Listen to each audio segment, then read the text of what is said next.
ভাবছেন হঠাৎ chocolate brownie খেতে ইচ্ছে করছে, কিন্তু একটি সময়েরও ব্যাপার।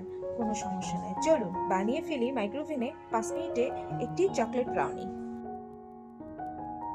এই জন্য লাগছে 3টি ডিম, কাপ চিনি, 1 টেবিল চামচ ভ্যানিলা এসেন্স, 2 টেবিল চামচ গলানো বাটার, হাফ কাপ তেল ও লবণ। একটি চালনিতে চেলে নিব 1 কাপ ময়দা, 3 টেবিল চামচ cocoa powder, 1 teaspoon baking powder. এখন ভালো করে সবকিছু একসাথে মিশিয়ে নিব। দিয়ে দিব ইচ্ছে মতো ডার্ক চকলেট, উপরে দিয়ে দিব কাজু বাদাম। মাইক্রোওভেনে 5 মিনিটের জন্য বেক করতে দিব। তৈরি হয়ে গেল খুবই সহজে 5 মিনিটে মাইক্রোওভেনে চকলেট ব্রাউনি।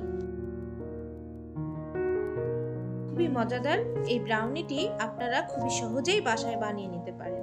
ধন্যবাদ।